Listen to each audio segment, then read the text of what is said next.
on Pod Hub Network. Your city, your podcast. To the delight of this crowd, McClendon marches down the dugout steps with first base. McCutcheon's throw. The runner breaks to the plate. Here's the throw. Wow. He is out. The Buccos win.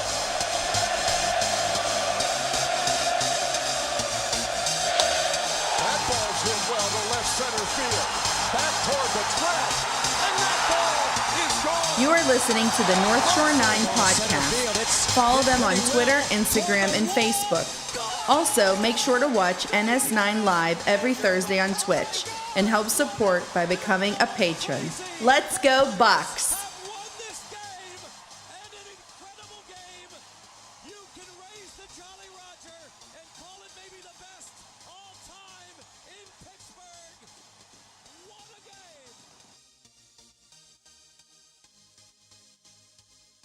I'm not even paying attention. We're live. Yo. Welcome to Starbucks. I'm your host, Anthony DiNardo. With me, we got Jim Rosati. Jim, what's up, man? Good morning. How are we doing? It's fine. Tuesday. I mean, apparently not so good right now. Not off to a good start, but I'm doing okay. Definitely not off to a good start. I don't know what that was. Me either. I was just staring into the abyss. Look over and the show's starting. Cool. All right. Well, it's all good. It's early, so maybe no one's on watching. So you never know. There you go. So, with that being said, it is Tuesday morning. Look at us on time doing the show on a Tuesday. Tuesday morning, the playoffs have started. Lamar Jackson's a god. And the fanboys have also begun. So I guess with that said, to get some house cleaning going on, we got the nominations out there. So we will have the fanboys not this Thursday, but next Thursday. And if you're looking to vote on some fanboys, right, to nominate some people, check out our Twitter. We got a thread going on there. You can nominate the accounts. And then in a few days, we'll have the actual polls going. So you guys can select who's going to win a fanboy. Yeah. So make sure you get your nominations in. Lots of categories that you all can vote on and nominate people, and then there'll be a true vote to see who actually wins each award. Yeah, looking forward to it. Should be fun. There you go. So with that said. What do you want to kick this off with? What do you want to start with? I mean, do you want to gloat about Lamar Jackson, or do you want to actually get into Pirates baseball talk? Yeah, no, I mean, it's a Pirates podcast. Everybody knows that Lamar Jackson's basically the GOAT. So okay. we can just move on from that, and let's talk about let's just real quick about the postseason. Red Sox won last night over the Rays, so they're advancing to the ALCS. How about that? I probably would have preferred the Rays to win, but that was a hell of a series. It was just a lot of fun to watch. I feel like every game was just great, dramatic theater. It was a good series. It was fun. So it was a good series in that sense, but like just overall, I'm just trying to think. I mean. Before the season starts, thinking about the Red Sox, even though we're in the middle of the season, and like just where the Red Sox are right now. I mean, it's surprising to think of like the Rays up here and the Red Sox here, but in reality of coming into expectations this year, the Red Sox, I don't know about that, but the Rays, they look good and they looked good, and I mean they won 100 games, and it's the Red Sox advancing. Red Sox take out the Yankees, Red Sox take out the Rays. They're just keep going. Yeah, it was a fun series. I think what it showed was like you really need, and I mentioned this last night in a tweet, but like I feel like the Rays team was really well built for like a 162 game season, but they just weren't built for the playoffs. Like they didn't have any. You can't consistently go out there and pitch 8 pitchers in a game and expect to win like 3 series. Like you need starting pitchers who can go out there and pretty much take over a game. Because what happens is when you're pitching all these relievers, and they're all good relievers. Like let's not say anything about it. Like the Rays have some depth when it comes to guys who can pitch, 1 to 3 dominant innings, right? The thing is though, is like when you string together 6, 7, 8 relief pitchers and you're doing this every game, like they all have to be on. And so like if one of them isn't on, like what we saw last night, right? McClanahan gave up 5 runs. When that happens, you lose. It's just not. I don't think it's the strategy that you need going into the postseason, because we've now seen this a few times where the Rays have had great regular season teams, and then they can't win a World Series. They got real close last year, but you also look last year they had starting pitching too to kind of eat some innings, whereas this year you just didn't see that. It was every game they were using 8, 9, 10 pitchers.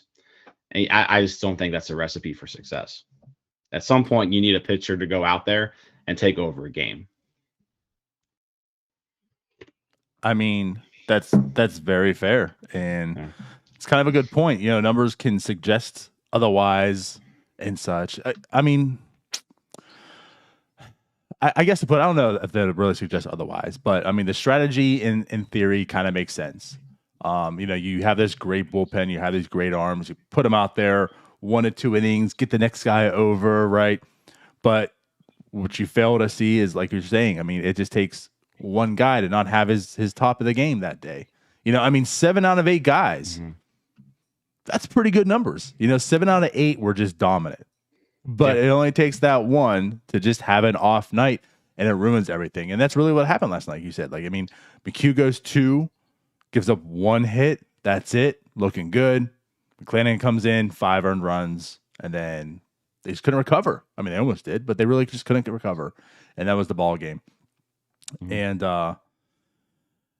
it's interesting because the Rays have always been, for the most part, latest that trial run. They're testing out all the weird stuff. Yep. Which is fun in the sense. I know some people hate it. So, in a sense, it's kind of fun. I'll rather let them test it out than, I guess, the Pirates when they get good. They can make all the mistakes. We can find out what works and what not in that sense. But they're trying all these things, and like you said, for the most part, it does work. And for the 162 games, that's pretty successful. But when you come in the playoffs, think about what we were talking about last year about Blake Snell. To a different degree, he did last obviously more than 2 innings in this sense, but he was, air quotes, dealing. He was looking good, and you pull him out and you lose the game. So it's interesting. The Red Sox a little more traditional in the sense. The Rays very, very analytical, very unique in how they do things, and they stick by the guns. And it seems like, in that sense, sticking by the guns is what didn't win them the World Series in 2 years in a row. Yeah, but you can also say, let's say, sticking to their guns is what gets them there every year. So it's it's like a double-edged sword. What do you do? Right. It was just kind of interesting to see it play out. I think from a viewing standpoint, we can kind of we'll spend some time on this during the off season, I'm sure, but these games need to be quicker. I don't know. We can talk about what they need to do, rule changes, whatever it is, but these postseason games are taking way too long. Yeah, and even the sense you're talking, even with the Red Sox being more traditional in that realm, right? They still used 5 pitchers, and that's the traditional sense, 5 pitchers. So, you see playoffs, and I don't. Without doing the research, I don't know if I can truly blame it on them. I'm sure there's definitely more instances beforehand or so, but it's ever since Kansas City, right, went to did those playoff runs in the World Series, that was it. That was, oh my God, you got to build this bullpen and live off of them. So you see in the postseason, more bullpen usage. I don't know. I get it. I get the viewpoint, but strategy is, it's the playoffs. It's live today, or live to see tomorrow or die tonight. I get it. I don't know what you can really do, especially playoff time. during the season, there's definitely rule changes and such. But like when it comes to the playoffs, I get this type of stuff. I don't know. Yeah, I mean, I get it, but it also seems to be the downside of a lot of teams. So, or the downfall. But yeah, it's been an exciting postseason so far. Like I said, that Rays Red Sox series was just great. You got to see, Kike Hernandez is just going off, just being unbelievable. We got to see Wander. Yeah, what is Franco. up with Kike Hernandez? Yeah, he's insane. We got to see Wander kind of on the big stage for the first time ever, and he didn't disappoint. So, yeah, it was a fun series. Yeah. Hopefully, Pirates fans can enjoy something like this in the near future. Definitely. Hopeful. Right. So we have a few comments here. Williams wins. Says really need to see some runners lane rule changes. That's an interesting topic right now. The rules for that are a total mess, and application of it has been inconsistent for years. That's interesting because, I mean, like I said, well, this isn't the show for that, but yeah, it's insane though. Like if you were watching baseball on, when was it? Sunday. Two things happened before that, like, I've watched thousands of baseball games, and I don't think I've ever seen either of those two things happen before. Like I know we dug up a replay of that, deflecting off a fielder into the stands thing, but like I've never seen that rule be applied before in a game, especially in a moment like that. And then same thing happened with Grandal. Yeah, like I've never seen that happen before. Right. So yeah, it was crazy. Yeah, I'm sure there'll be some discussions about those during the off season. Right. Obviously. But yeah, funny. Definitely a few things I mean, everyone was like going wild about them. Like, what the hell's going on here? Like, no one understood what was going on. Interesting. But there's MLB playoffs for you. And of course the Rays. Like they had to be involved. Yeah, obviously. All right. Well, on today's show, we will talk some 40-man predictions. Maybe not so much predictions, but just thought process who we put on the 40-man. A little preview of that. Also, what we'll talk about is Joey Cora getting fired. So maybe we should start off with that so we can kind of get that over with, because I feel like the 40-man can go for a while. But I mean, Joey Cora was let go. And as anything in Pirates fashion, I feel like we're divided. People are like, well, of course he's fired. Why shouldn't he be fired? And then you have the people like, well, this is going to change things. Oh, well, Joey Cora's fired. Oh, yeah, he was the real problem. I mean, I don't know. Let's maybe get into our thoughts here. And I'll let you start, Jim. Like, what are your thoughts on Joey Cora getting fired? It's a third base coach. It's an infield coach.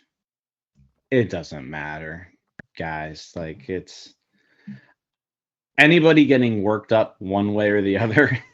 Like, just reconsider your what you're spending time thinking about.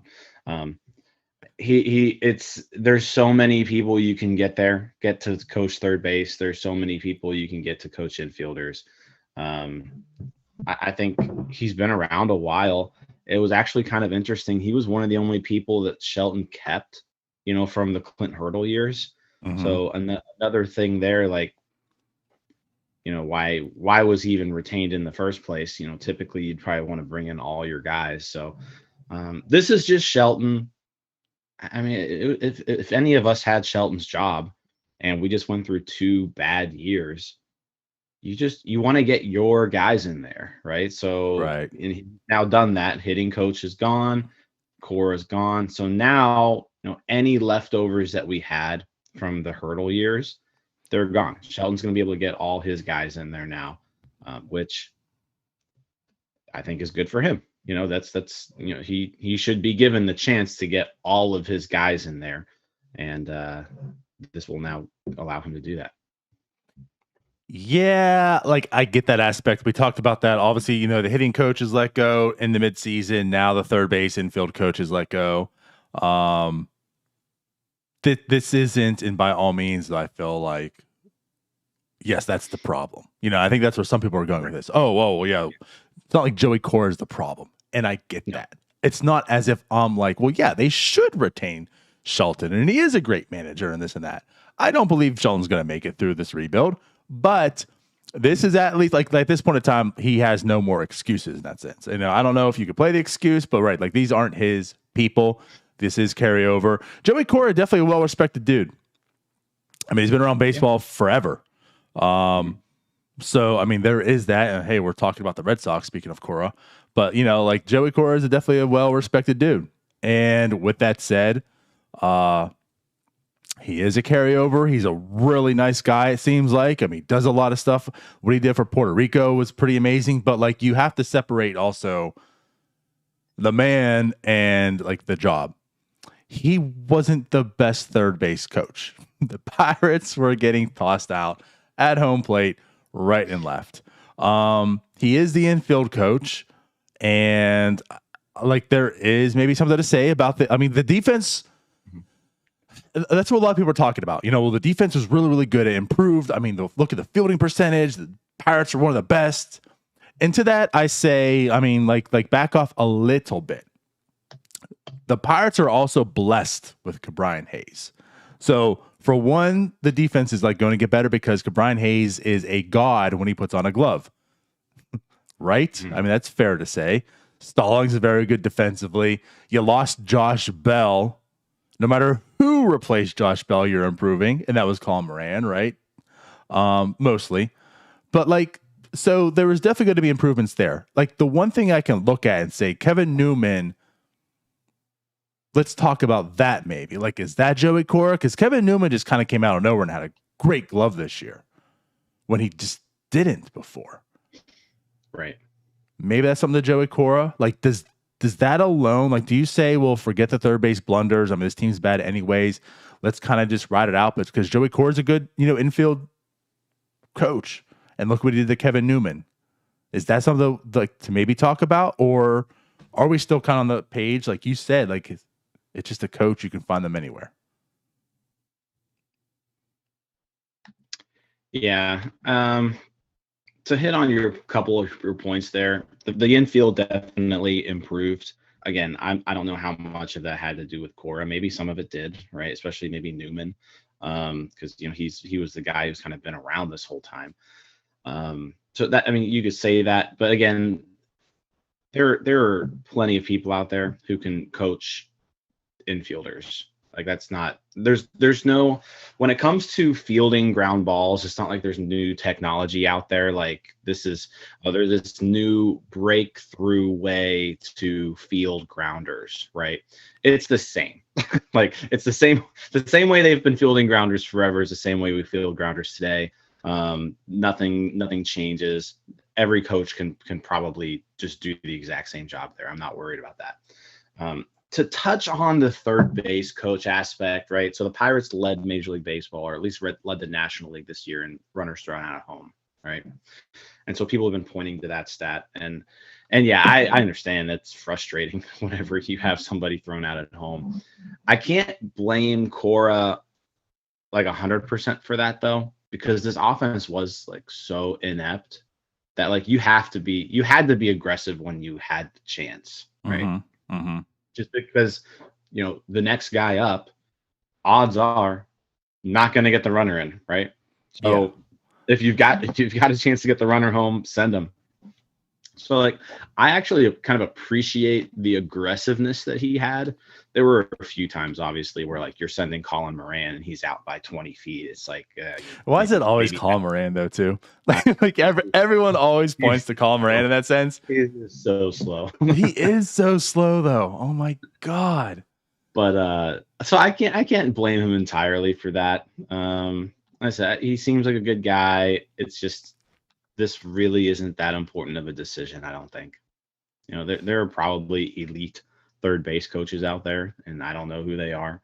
But well, I mean, not to really stop you right there, but like to stop you right there. I mean, what you just said Have you ever heard that term? Like, whoever talks about, well, we have an elite third base coach. That's kind of going to your point. You know, like there's just guys out there. I'm not going to say it doesn't matter. It matters, but I don't think, I mean, we talk about how much does a manager really matter when it comes to wins and losses. And if you're trying to minimize the degree of the manager, what do you think the third base coach really is? So I think to hit on your point and kind of touch on that, right? I mean, that's an oxymoron. You've never heard of an elite third base coach.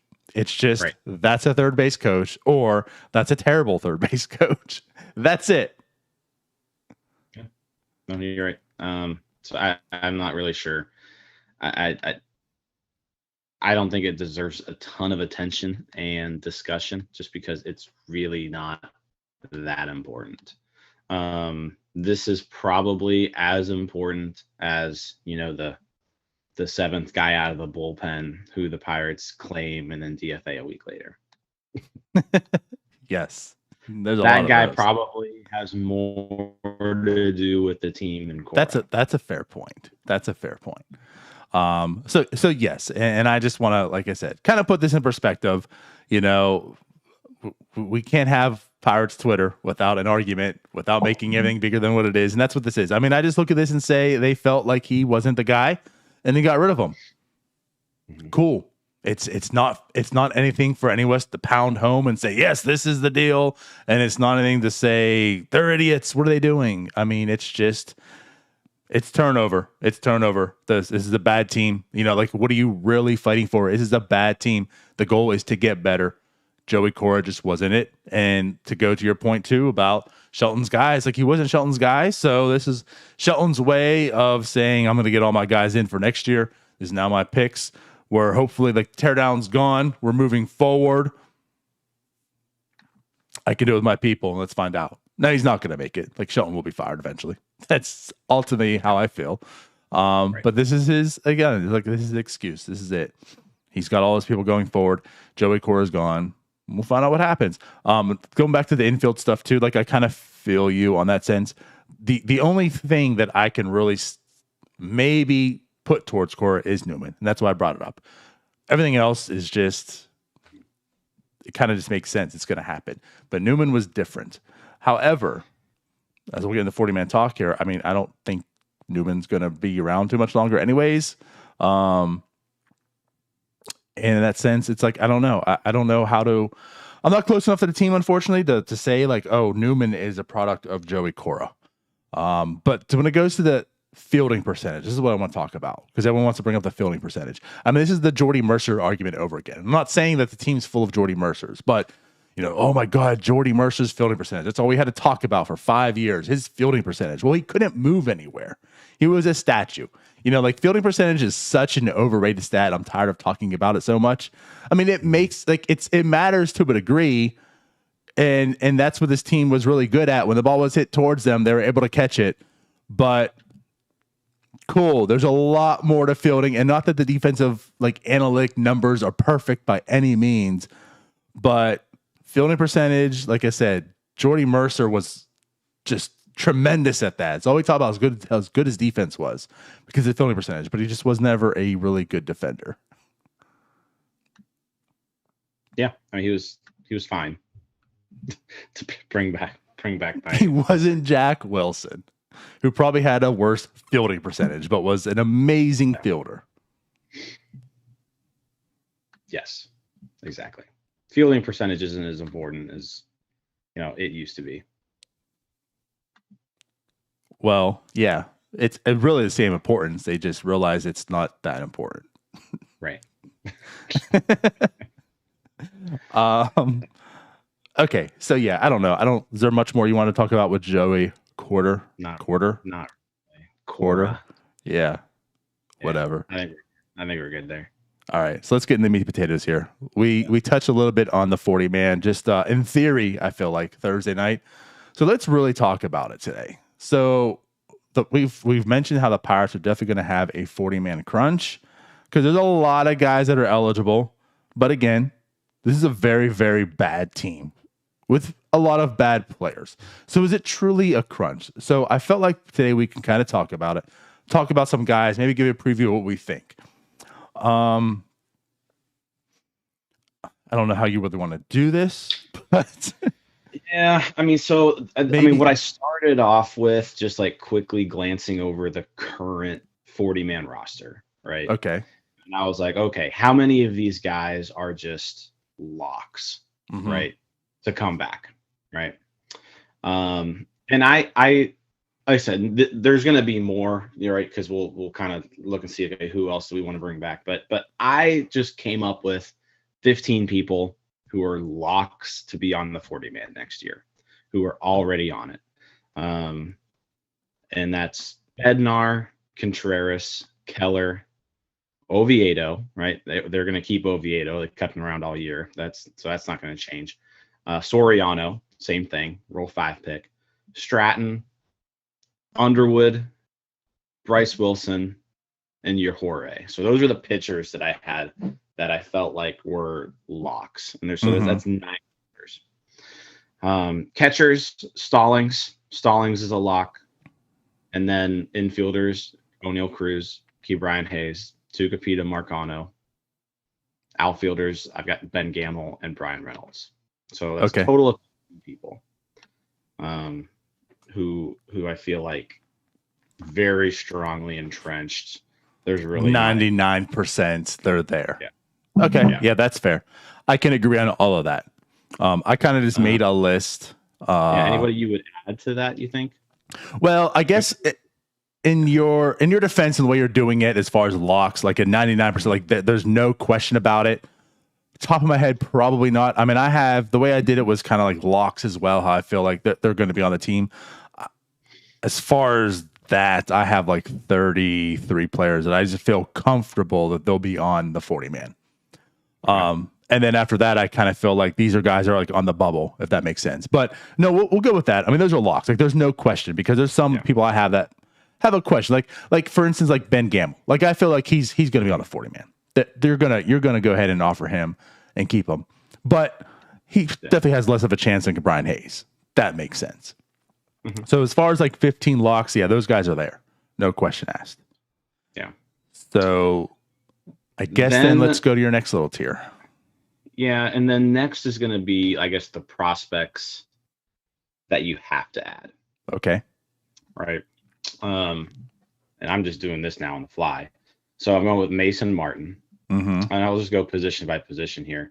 Catchers, I can't really see anybody who has to be added. We can talk about Abraham Gutierrez, but he's not a lock by any means. But Mason Martin is a lock.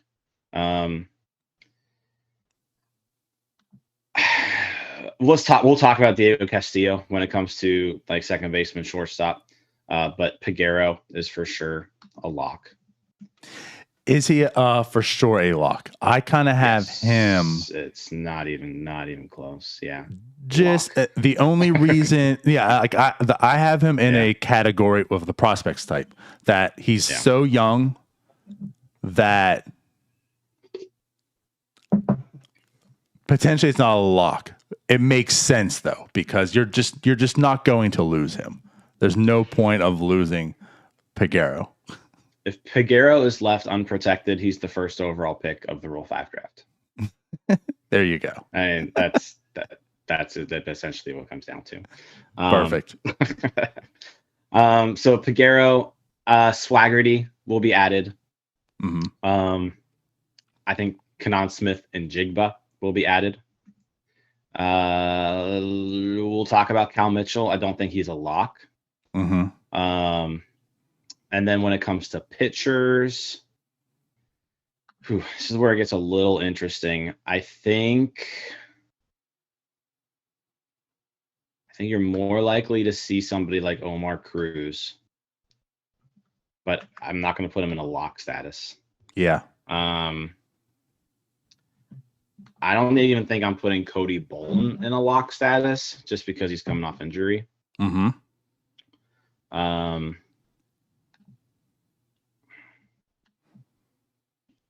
I'm not really seeing any other pitchers that I'm probably locking at this point. We'll discuss Thomas and, someone like, we'll discuss discuss those guys, but I'm not locking any of them. What about, so we talk about prospects, and I know he's not theoretically like on the prospect list and that such, but this is the guy I would put in there, and I did.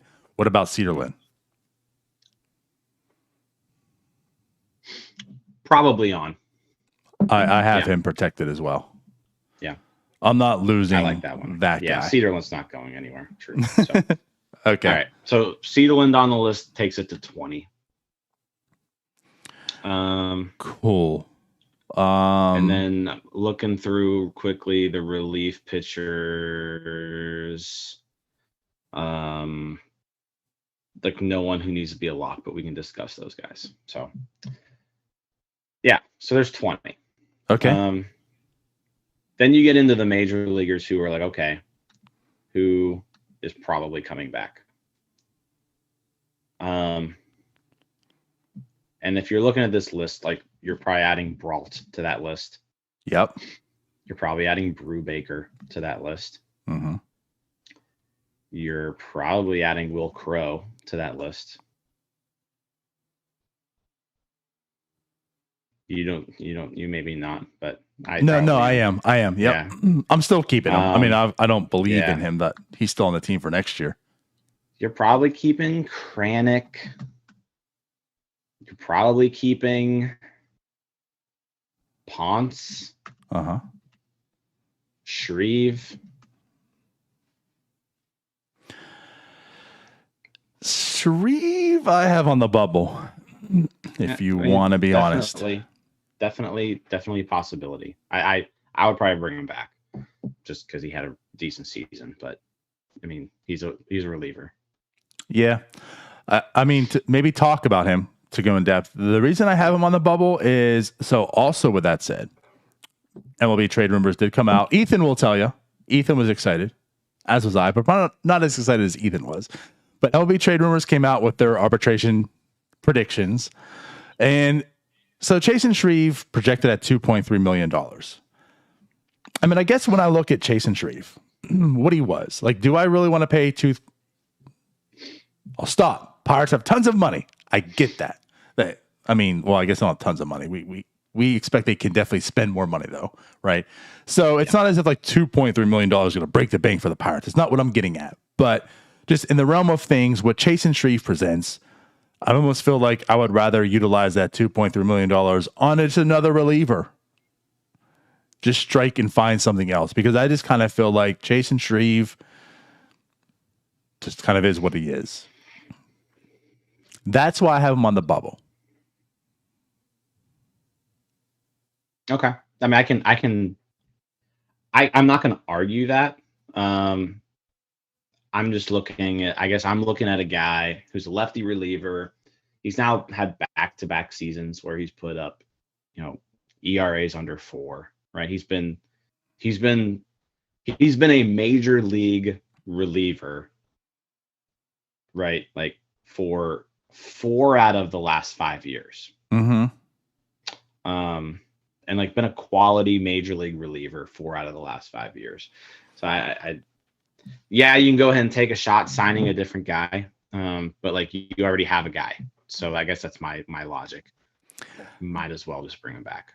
I mean, and then if you need to flip him, if he has a good year and you can flip him at the deadline, he's the lefty reliever. Everybody needs one of those. To me, he's safe in a year where we don't need to be safe. I guess that's just where it comes down to what I am. And this is why he's on the bubble. If he stays, makes sense. If he doesn't, it makes sense. Like, I can get both sides. I guess it's where I'm coming from is we're talking about some guys that are being protected. And like, honestly, it sucks for Shreve that this is why he would not. But there isn't a whole lot of high upside to these guys. Mm-hmm. It's just a carryover of, well, here's the bad bullpen we had, and we're just going to maintain this bad bullpen still next year and keep all these guys. Shreve, It's not as if he was terrible, right? But it's not as if I don't see much where I could look at Shreve and say, you know what, there's this possibility that he could get flipped or he could be better than what he is. Whereas the unknown always presents that. And it's just like, I almost feel like I can take that $2.3 million, let me go try to find something else that might be terrible. That person might be worse than Shreve, and that's the risk. But I feel like with what Shreve presents is I would rather utilize that 2.3 to find something else with more upside. It's probably a riskier option, but let me find something else because I don't feel like I'm getting that out of Shreve next year. That's fair. all. It's fair. Yeah. And that's solely why I have him on the bubble. That's it. Yeah. No, that's fair. I think you're probably Dylan Peters probably deserves a shot. I'm keeping him. Yep. Yeah. If we're talking about people who are probably going to be on there, right? So Peters. That's it when it comes to the pitchers, as far as like that next tier, I think. Okay. You got any others in there? So I'll do it this way because I don't know. I get lost sometimes with what you said. Yeah. So I'll put on here like my locks, who I feel really confident in that's going to be here, and there's all the pitchers. Mm-hmm. So yeah, I put in Mitch Keller, I put in Brubaker, Brault, Bryce Wilson, Roansy Contreras, Miguel Yajure, Kranick, Peters, Crow, Bednar, Stratton. I put in Sam Howard. Okay. Did you mention him? I don't think you did. I did not mention Sam Howard. I mentioned Howard just because I know he had that really bad stretch, but he's like he can come back and be a fine reliever. Underwood, of course, Ponce, Oviedo, Nick Mears I put in there. I know he's kind of in the Shreve talk. Like everything I said about Shreve is certainly you could be said for Nick Mears. I mean, he's probably worse, but he's so cheap. Like he's not arbitration. He's just, you give him a cheap ass contract and he's there. So that's why I have Nick Mears there, solely because he's cheap and you need arms next year. And also like you could, if you've made a move, you could just go ahead and just DFA him and move on. You're not going to really lose a whole lot of money in doing so. So that's why I'm protecting him at this point in time, but it's not like his roster spot is safe heading into next year. I'll word it that way. And then I put Spitzbarth, Cedarlin as well. Okay. So Spitzbarth certainly also have, on the bubble and to a degree, but I think the same thing for him. He's just so cheap that you just put him on the 40-man right now. Okay. Catchers is Stallings your only guy that you have listed? I wanted it to be. You know what's funny is after doing this list, I felt like there was a lot less guys that I needed to protect in that realm. Mm-hmm. So I also put on Perez just for the same reason I talk about for those relievers. I mean, he's cheap. He's not going to be expensive. There's not much depth. Like there's not another catcher you mentioned that you have to protect. Like Stallings will be the only guy. So at this point in time, I think I'm protecting Perez, but his roster spot isn't safe. If I need to make a move and I need to cut Perez because I signed another catcher, then that's what's going to happen. But I think heading into this offseason, I will protect him at this point in time. Gotcha. Okay. But like bubble, if that makes sense. Yeah. So with the infielders, I already mentioned Cruz, Hayes, Marcano. I think we can also add at least Moran. Yes. We can add Chavis. Yes. To that list. Mm-hmm. And I think we can keep on Castro. For sure. So that leads us with Newman, Park, and Tucker. 0 for 3? I am 0 for 3. Those are all bubble guys for me. Mm-hmm. As it stands for me, I am not protecting any of them. Our little preview on NS9 Live was, of course, a lot with O'Neal Cruz. You know, they feel he can play short. They feel he can play short. I feel he can play short. That's where I stand. If they're going to do it, then let's do it. And if, we're worried about the timing and when they're going to call him up, all you really need is a placeholder. Well, you know what? That's literally why I'm also protecting Defoe. Thinking about this a little more, Defoe was he wasn't bad. I joked when they got him this past year, DFA'd. That's what he was. He's going to be DFA this year. And he kind of held his own for what he was. He's not expensive. He's a utility guy who can play short. He did play short this year. He's done it in the past. And I feel like I would rather pay Defo, have him start short for those 15 to 20 games to begin with, whatever. And then have Cruz come in and make Defo that utility dude again. Like, to me, I don't need to protect Kevin Newman. I don't need to see Kevin Newman on this team ever again. He can, but I don't need it. Cole Tucker, same thing. He can, but I don't need it. And I would rather see Cole Tucker, I feel like, than Kevin Newman. But they both stink. So if we're talking about, and we're including Defo in here, because here's the deal: even if Cruz is up mid-April and playing shortstop, right? Like, you still need a utility infielder, right? Like, you need a backup middle infielder, right? Who's Defo? That's why he's on the club. So that's where I'm saying now. So if we're a rebuilding club, right? And you're like, okay, who do I want to give playing time to, Wilmer Defo or Cole Tucker? I'm taking Cole Tucker over Wilmer Defo. Now, if the 2022 Pittsburgh Pirates were competing for a playoff spot, I'm taking Wilmer Defo.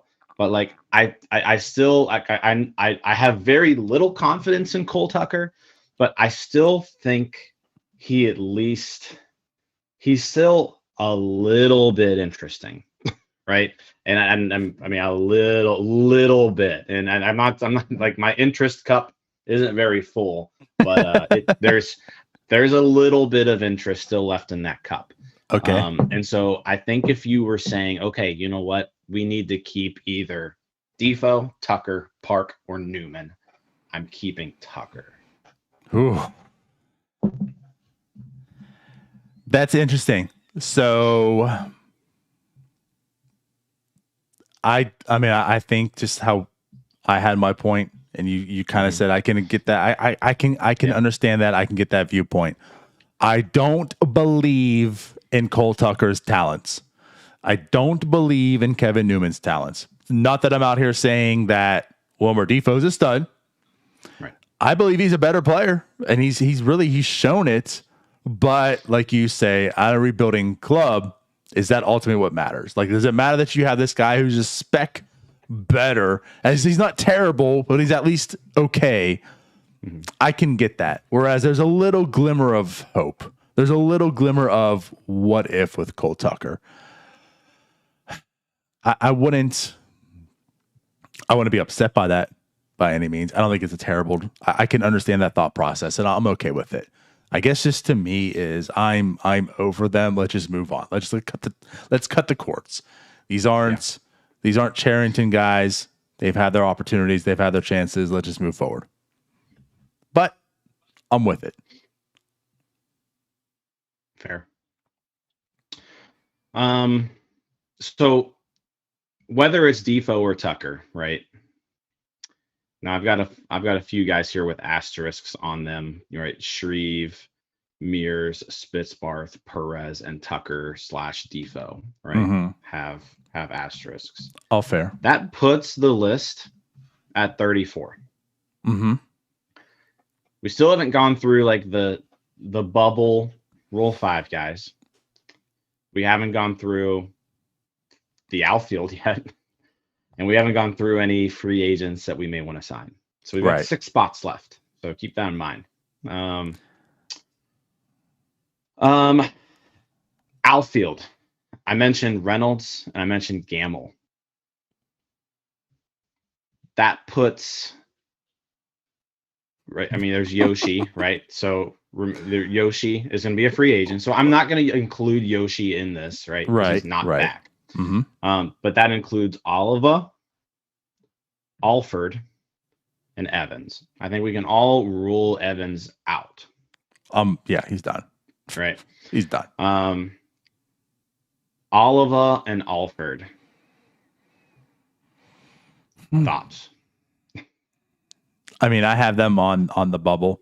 If either of them were protected, I understand. I mean, there's just no outfield depth. You can't, even though we're protecting Swaggerty, it's not like you can bank on him right now. You expect him to be healthy next year and ready. I don't know if he's going to be ready to start in the majors right away. I mean, it makes sense. He's going to be back in AAA, even though age tells him you should be in the majors by now. Yeah. Alford, we know our thoughts on Alford. It's not as if. Actually, hold on. Yeah, Oliva, I don't even have the bubble. I'm not protecting Oliva at all. Actually, I do have Cal Mitchell on the bubble. Mm-hmm. Not as if he's anything spectacular, but I think I would rather protect Mitchell over Oliva, just simply for the fact that, I mean, the age, and I think there's some more intrigue with Mitchell, obviously, than with Oliva. I don't think I have to worry about Oliva getting selected.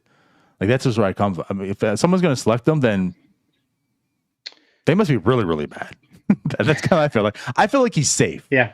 He could get taken, and if he does, also I feel like okay, even though there's no depth. Yeah, I'm okay with that. Yeah, Mitchell is a little bit intriguing. He could get selected. I think Oliva's a no. Like, yeah, I agree. Alford's the interesting one, right? Right, because like where's that cup again? Where's that cup again? Jim? Right. Yeah, so it's like I'm down there too. Where are you at? Yeah. So you mentioned the outfield depth, right? It's not there. So this is going to be okay. How are the Pirates going to address this depth, right? Are they going to go out there and sign some people? Because right now we're looking at with the way that this roster is constructed. You got Reynolds and Gamble in the outfield, and that's it. Mm-hmm. So you need another corner outfielder. You need another outfielder. So you need at least two more outfielders. Right. Is Alford one of them? Right. So that's the question, I guess, that you come to, right? I think ideally what you would want to have is Gamble be your fourth outfielder, right? And then you have two other starting outfielders, right? Like if I'm the Pirates, I'm going out there and I'm signing a left fielder and I'm signing a right fielder. Cutchin Marte, get it done. Do it. So I am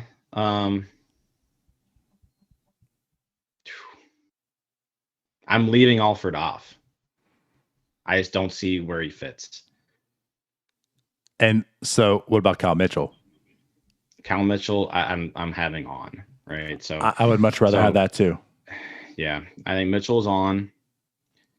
And then even going down the list a little bit, so those are pretty much the locks, I feel like, for Rule 5.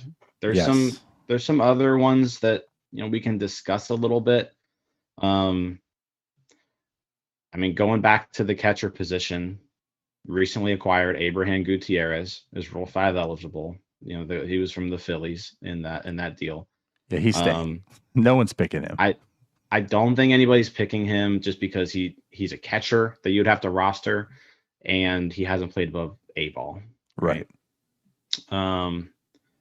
Diego Castillo is someone we haven't put on this list yet. So I thought we did. Didn't we talk about? We said we would talk about him. So Diego Castillo. I have him on the list. Okay. And I do too. I think he probably needs protected. Just because I feel like he's someone who will actually be in the majors next year. And he is semi-interesting. I want to see a little bit more of him.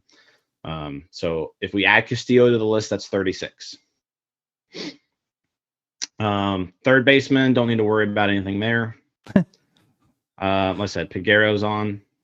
No other shortstops really worth talking about. Mm-hmm. Outfielders. So going there, we're adding Swaggerty, Smith and Jigba, and Cal Mitchell.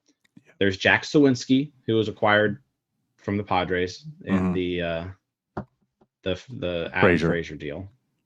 I'm probably not protecting him. Same. I didn't. He has some interesting stuff. Right. Mm-hmm. He definitely brought intrigue this year. He might end up being the better prospect in that deal, but I don't think it says much for him. Like he's probably ultimately going to be that fourth outfielder. If he gets selected, it'll sting. I think that might sting a little bit because he just has that intrigue. Like this season came out of nowhere and you want to see more from him, but I don't think I need to at the expense of other guys. Yeah. An interesting one is Lolo Sanchez. Going to be Rule 5 eligible. Had a pretty good year in Greensboro. Finally showed the power that you want to see from him. I feel like left unprotected, Lolo Sanchez is somebody who would get picked. Do you? I'm getting like real strong, like Rajay Davis type vibes from Lolo Sanchez. Okay. Going with like a blast from the past there. I think Lolo, if unprotected, gets picked. Now it's just a matter of, okay, do you put Lolo as that 37th guy, which then only leaves you with 3 spots to do anything with, right? When it comes to free agency. And now it's getting tough. Yeah. Or do you lose him? Like I think Lolo gets picked. That's me. Like I think he does. So like I had him like that Peguera thing too, where it's like, although he's not as young, that's a difference. Like Peguera's still actually just truly young, but you know, it's the high A. I just felt as if I don't know if anyone would really pick him up. Obviously, with Peguera, you're protecting him because you're not losing him. Like you're not going to run the risk, even there's a 0.01% chance that he gets picked up. Why risk it? With Lolo, I feel like you can run that risk. I mean, I liked what I saw this year. He's a guy you've heard about for some time. He didn't have the greatest 2019. And then, of course, we had the no season last year. So he comes back. I mean, he's a little bit, he's 22 in that high A. He did mash. But I left him off simply for the fact, too, is like, I'm kind of okay. Like, if he does get taken, I kind of just feel a little bit like, oh man, you know, like I wanted to see Lolo still in a Pirates minor league affiliate jersey next year. But if he's not over like, you know, Cal Mitchell and other guys, I'm okay with it. It's not like I feel like he's going to be any type of stud. Yeah. No, that's fair. I'm also probably leaving Lolo off. Which, like I said, I would expect if you're leaving Lolo unprotected, he probably gets taken. Okay. All right, pitchers. The one that's kind of interesting here. There's a couple, but let's start with Omar Cruz. Omar Cruz, lefty, made it to Double-A. Pitched well in high A and Double-A this year. If left unprotected, I think Omar Cruz gets selected. Just simply, he's a lefty. You can put him in a bullpen for a year. Yeah. He's very much like the Oviedo, you know, like some team could pick him up. It might be hard to roster him all year. I mean, the Pirates lucked into that. So he might get selected. Pirates might get him back. But this is one too, like this kind of stings, but also doesn't. I could see it. I mean, he's 22. He's, you know, he hasn't reached Triple-A, but you know, Double-A. He's pitching. He pitched well enough. He could get selected, but there's definitely more talent out there. I feel like the Pirates need to protect. He could go. I could see him being one that's selected. So that brings us to some other him. pitchers here, right? Like Tanaj Thomas. I'm not protecting him. To me, I don't know if anyone's really going to take him. They might, but he's got issues. Like he just did not have a good year. He didn't have a good year, but he's also one of those like stereotypical, the stuff is there. Yeah. And so like you could shove him in a bullpen for a year and boom, you've now got a guy who throws over 100 miles an hour. Right.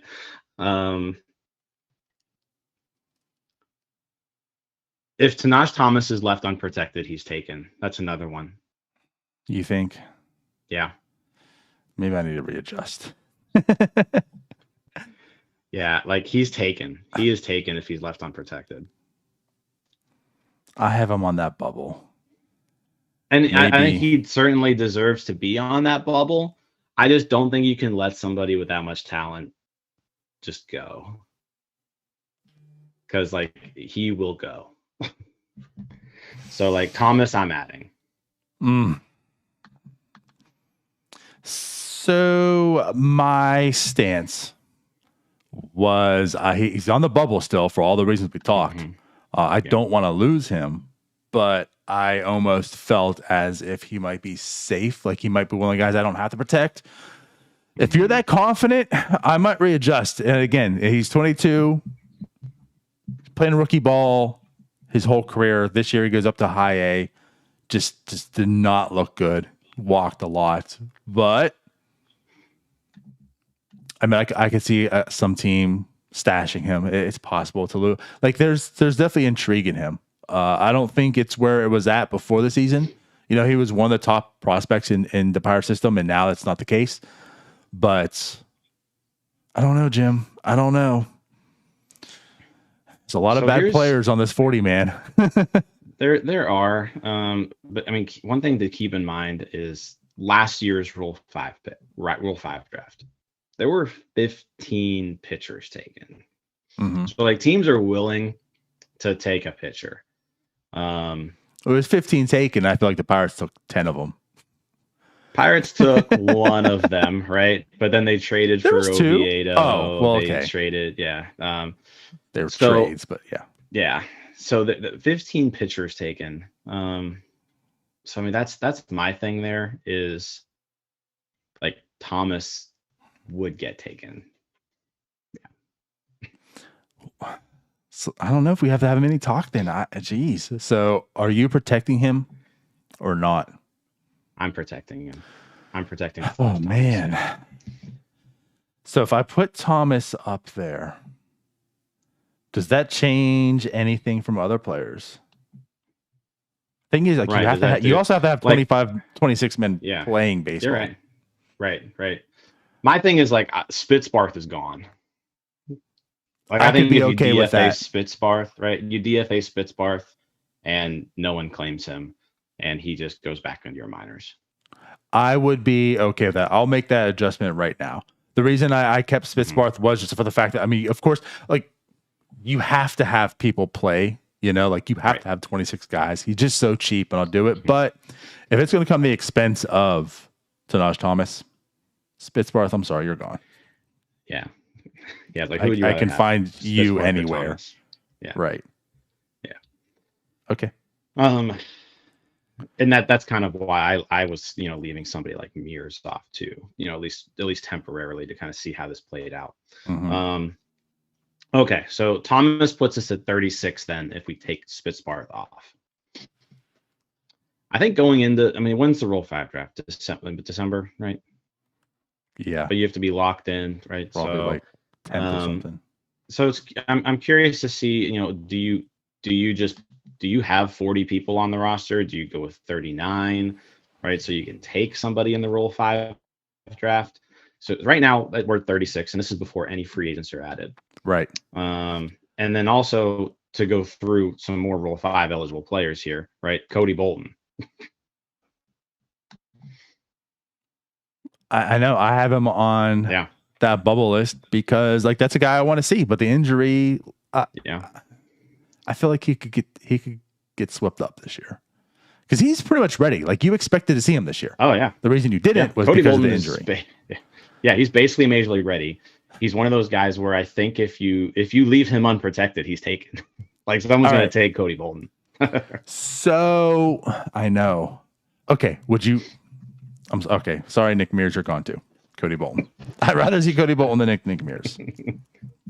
So, and you expect Bolton to be healthy this year? Like, there's nothing that you would insinuate that maybe if he's healthy this year. Yeah. Like because it's not even an arm injury, right? It wasn't an arm injury. So I could say, you know what, Bolton, you're in the bullpen at least right away. Nick Mears, you're not. Done. It's done. Bolton, you're on the team. All right. Congratulations. I'm announcing it for you. I'm sorry, Ben Charrington, I took your thunder, but I just let Cody Bolton know he made it. There we go. So Bolton's on. Going further down the pitching depth chart here, Travis McGregor So can I is say Rule 5 something? eligible. We'll talk about Yeah, McGregor you in a can say second something. because I don't think Yeah. you mentioned his name, and we don't have to Okay. go that far down. But Yeah. maybe you did and I missed it. But did we talk about Chad Cole yet?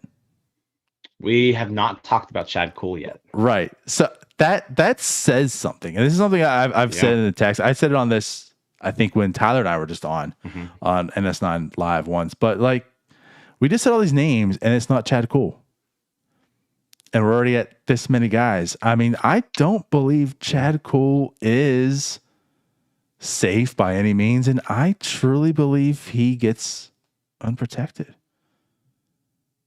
Like and this is coming from me. I loved Chad Cole. I was a Chad Cole believer. I'm still not quite ready to completely leave him off. I'm going to see how this plays out. I mean, there's a few more names here, right? Okay. So there's 4 spots still, and depending on if we want to go to the 40, and then we can kind of start talking about, okay, well, we have Shreve on this list with an asterisk. We can kind of go into that, but that's fine. Let's keep going then. Okay, so McGregor. Travis McGregor. There we go. Okay. Travis McGregor, second round pick from 2016. Struggled in Double-A this year, but pretty decent stuff. Fastball, curveball, changeup guy. He probably could at least be a reliever. He strikes me as someone where he could definitely be picked in the Rule 5 draft. But yeah, I'm not protecting him. That's where I'm at. Probably. I don't think I'm protecting him. Like, I would rather have Omar Cruz, I feel like, than Travis McGregor. I would rather have Tanosh Thomas than McGregor. Like he could get selected, and to me, I'm okay with that. If Thomas got selected, that would pay me a little bit. Omar Cruz got selected, that might pay me a little bit. McGregor, I feel like, well, okay, he got selected, we lost him. Yeah. Okay. Yeah, I'm on the same page there. I mean, some other pitchers that could potentially be picked. Noe Toribio, pitched in Double-A. He was decent. I said another guy who could potentially be stowed in a bullpen. I'm not protecting him though, right? No. Santiago Flores is a little interesting. Santiago Flores is Rule 5 eligible. Didn't pitch particularly well this year in high A ball after being promoted when he dominated low A ball. So Santiago Flores, I think if you leave him unprotected, he has a shot at getting picked. But I'm probably not protecting him. So, which tell me, so you're okay with it then, right? If he does, yeah, that's one that you can live with. It's kind of how I feel. Yep. Eddie Yeen. It's kind of the same story as Thomas. Similar to Thomas. Yeah, just kind of like the same version there. Just crazy good stuff. Results weren't there this year. Super young too. This guy just turned 20. It's another really talented arm, right? That you could definitely see somebody take. Like Eddie, probably taken if left unprotected.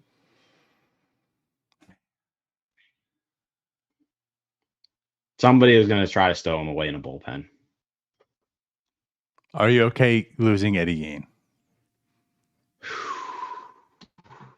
Not if it means like you're keeping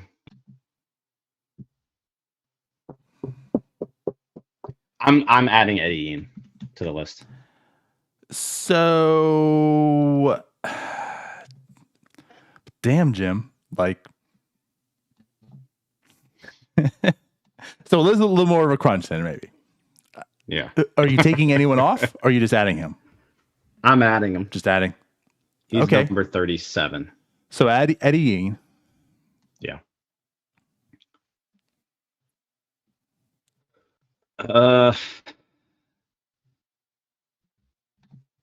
Then we're looking at relief pitchers now.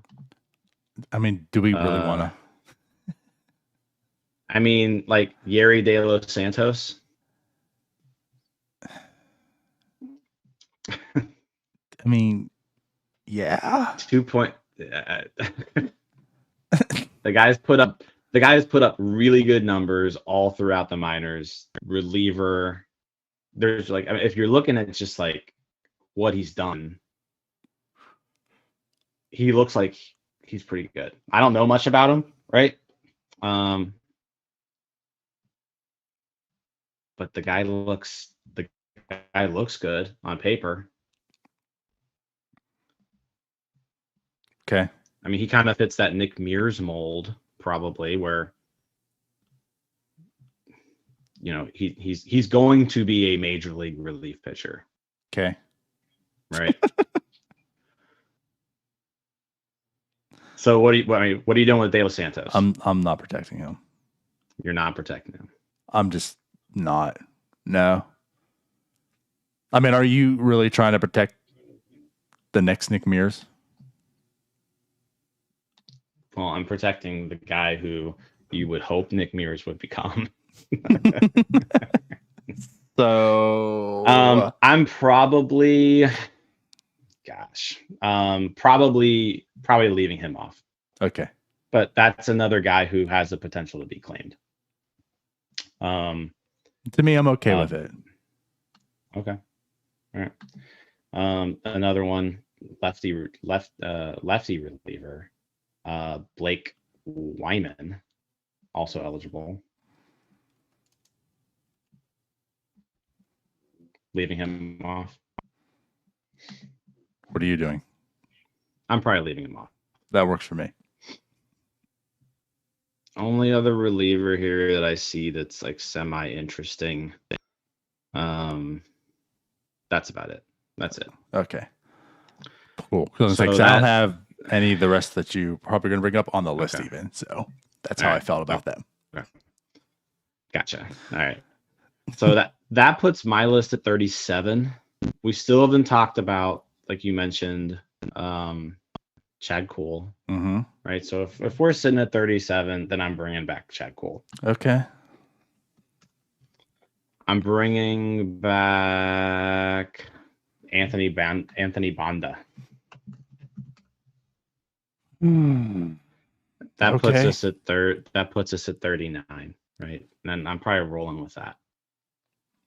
And then if you sign some free agents during the offseason, you've got plenty of candidates on here to DFA.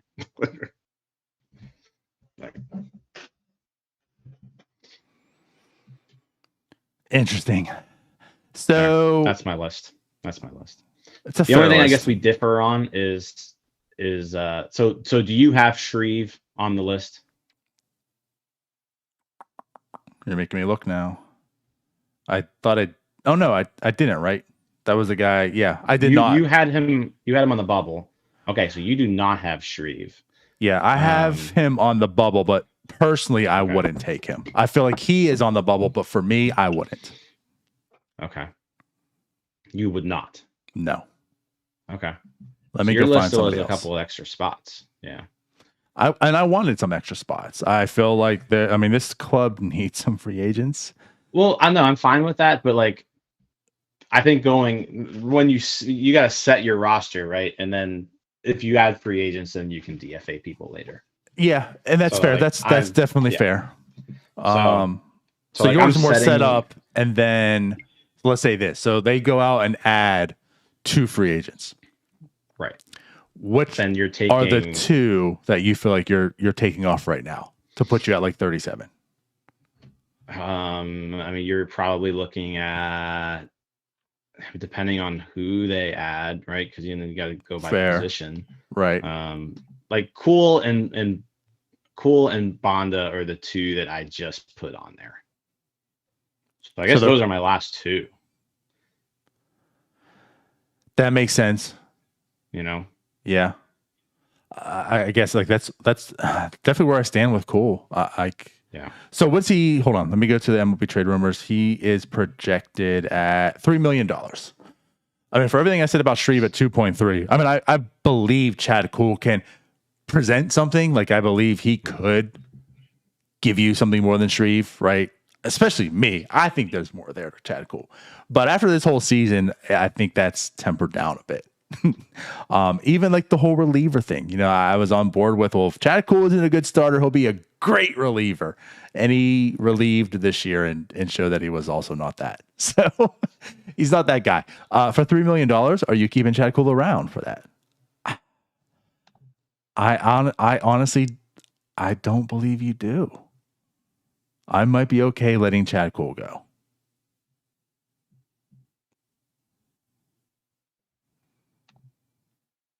Find me something else, like that. And you can take that $3 million and that roster spot and put it towards another free agent starting pitcher that you should acquire this offseason and roll with that opposed to Chad Cool. Like, that's just how I feel. This team has to get better. We can't keep these guys around. And to me, that's what Chad Cool is. And it stinks. Like I wish well for Chad Cool. I hope he turns into something solid and decent, and that way my pride isn't taking a total loss here, and I can tell everyone I told you. But you have to get better, and you can't have Chad Cools around. So I just feel like pivot, take that $3 million, put it towards something better.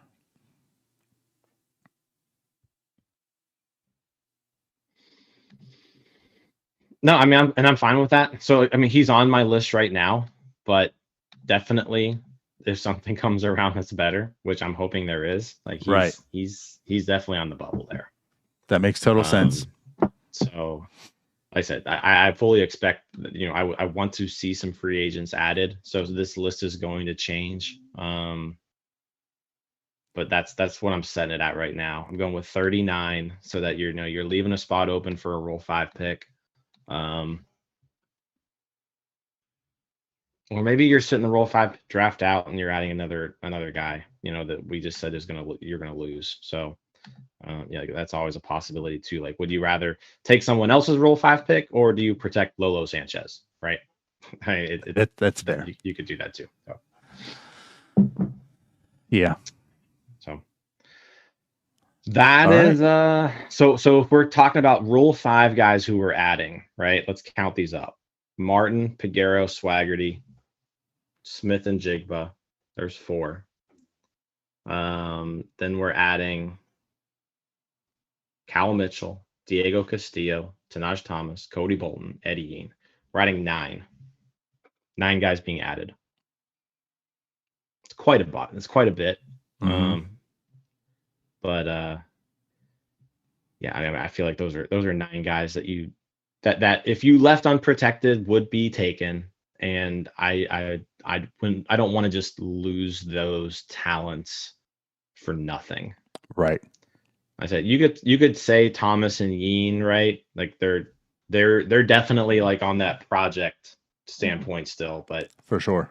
Like I'm not wanting to just, like, people who with that kind of stuff, like, I don't want to just give those guys away. I'm not ready yet, right? Like, now if Thomas and Yean go next year and they still suck, then you can just DFA them, right? Well, that's fair. And of course, they're a year older than 2. They're not as young per se. Yep. You're understanding them a little bit more. And they're of course more riskier to be taken next year for sure, if not this year. So I'm not ready to lose those 2 in particular just yet. So. Yeah, like I kind of feel you on that. Not that there should be a reason to, right? But if Yean were to get taken, then it's like all you got in return for Josh Bell was Wilcrow. and that's now true too. Yeah. That's not too cool. So like how we said about Tucker, like those guys aren't Charrington's people, so it's easier for him to part with. Now you're going to start dealing with those little things, like those nuances. Like, this is a Charrington dude. So Charrington's Yeah. probably going to want to keep him to prove he was right or whatnot. So I could see Yeen protecting that aspect too. Like, I'm not going to let him go, and then all I'm left with for Josh Bell trade is Will Crow. Yep. I'm with you. Okay. All right. Well, that does it. Wow. There we go. We just was actually more painful than I thought too. Damn I you, think Jim. I think that's pretty close to what's going to happen there. I think so I mean, just some notables, right? No Hoy Park, no Kevin Newman. In your case, no Cole Tucker. In my case, no Wilmer Defoe. So that was kind of like the one. I have Tucker, you have Defoe. Yeah. If we're keeping like another infielder. Some other notables, I guess here. You have Howard. I don't have Howard. Oh yeah, So that's like true. I have Bonda over Howard. Yeah, I don't have Bondo. I don't really care for Bondo. I don't really care for Howard. Well, I don't really care for you. Neither of us have Chase DeJong. No. Neither of us have Kyle Keller, which is No. that makes sense. Let's see who else on here was on the major league team who's not on either of our lists. Taylor Davis, both of us have not keeping. Neither of us have Anthony Alford. So I think that's one where we could be wrong on, but I think that's what I would do there. And also we don't have Jared Oliva. Yep. And I'm good with it. I'm perfectly okay with it.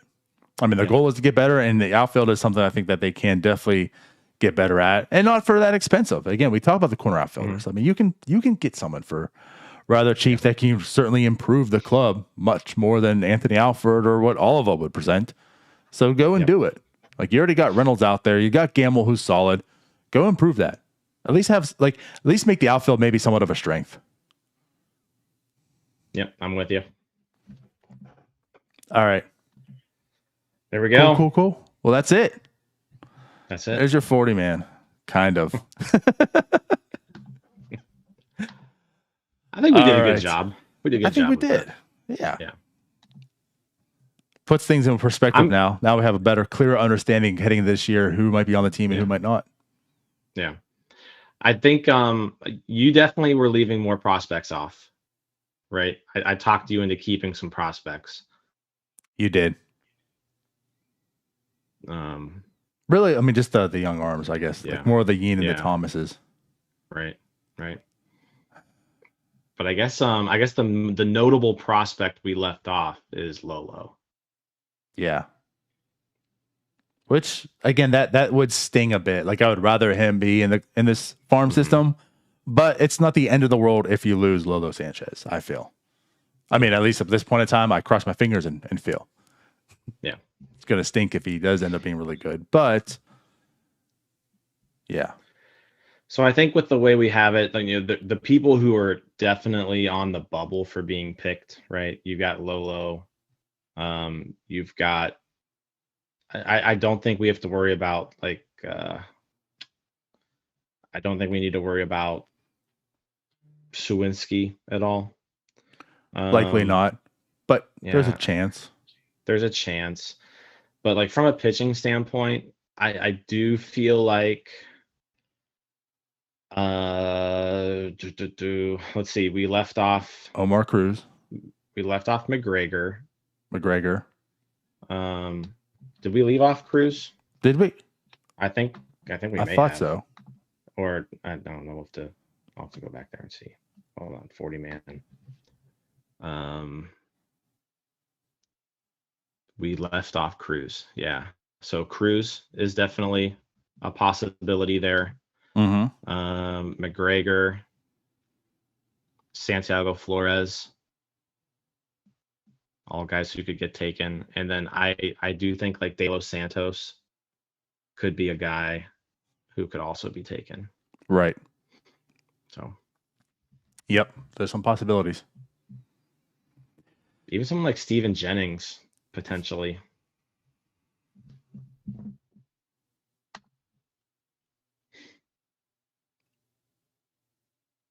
So, yeah, interesting. All right. Okay. Well, there we go.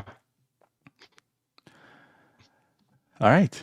So with that said, no. That'll do it. But yeah, anything else you want to touch on real quick? I don't think there's really any news, especially Pirates related this week. I don't think so. Yeah. Make sure you get your nominations in for the fanboys. Fanboys. Yeah. And the only other thing is the Arizona Fall League will be starting up, so there's that to look forward to. Have we heard why Yahore was kept out?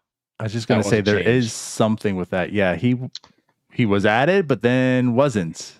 So I don't know. Yahore is out, and Bear Bellamy is in, which is a little surprising. Yeah, I don't know. I mean, I know. Yeah. Was it maybe like a last minute health thing? Like, you know what? Maybe we shouldn't let you pitch. I don't know. I haven't heard anything though. So I would be interested to find out. Yeah, same. All right. We'll find out probably soon. Yeah, hopefully. All right, then. Well, then we will catch you later this Thursday. If Tyler's okay and come on. Yeah, hopefully. Bye-bye. See you guys.